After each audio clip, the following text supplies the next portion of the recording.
دعا کیوں نہ مانگیں، اللہ کے خزانوں میں کوئی کمی نہیں آتی۔ حضرت ابو ذر جندب بن جنادہ سے روایت ہے کہ نبی صلی اللہ علیہ وسلم اللہ تبارک و تعالی سے روایت کرتے ہیں، اللہ تعالیٰ نے فرمایا، اے میرے بندو، اگر تمہارے پہلے اور پچھلے انسان اور جن سب ایک کھلے میدان میں جمع ہو کر مجھ سے سوال کریں، میں ہر ایک کو اس کے سوال کے مطابق عطا کر دوں تو اس سے میرے خزانوں میں اتنی ہی کمی ہوگی جتنی کہ سوئی کو سمندر میں ڈال کر نکالنے سے سمندر کے پانی میں ہوتی ہے۔ اے میرے بندو، یقیناً تمہارے اعمال ہیں جن کو میں تمہارے لیے گن کر رکھتا ہوں، پھر تمہیں ان کا پورا بدلہ دیتا ہوں، پھر جو بھلائی پائے وہ اللہ کی حمد کرے اور جو اس کے علاوہ پائے پھر وہ اپنے نفس ہی کو ملامت کرے۔ سعید بن عبدالعزیز کہتے ہیں کہ ابو ادریس خولانی جب بھی یہ حدیث بیان کرتے تو اپنے گھٹنوں کے بل گر پڑتے تھے۔ صحیح مسلم کی روایت ہے 6572 نمبر پر۔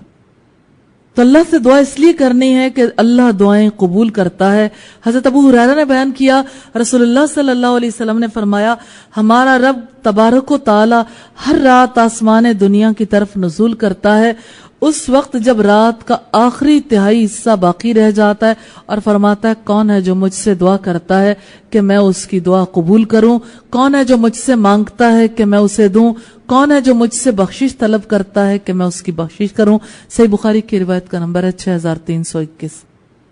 اور اللہ قریب ہے۔ حضرت انس سے روایت ہے، نبی صلی اللہ علیہ وسلم اپنے رب سے روایت کرتے ہیں کہ اللہ تعالیٰ نے فرمایا، جب بندہ میری طرف ایک بالشت قریب ہوتا ہے تو میں اس کی طرف ایک ذرا یعنی ایک ہاتھ قریب ہو جاتا ہوں، جب وہ میری طرف ایک ہاتھ قریب ہوتا ہے تو میں اس کی طرف 2 ہاتھ قریب ہو جاتا ہوں، اور جب وہ میری طرف چلتا ہوا آتا ہے تو میں اس کی طرف دوڑتا ہوا آتا ہوں۔ صحیح بخاری کی روایت ہے 7536 نمبر پر، جس سے ہمیں یہ پتہ چلتا ہے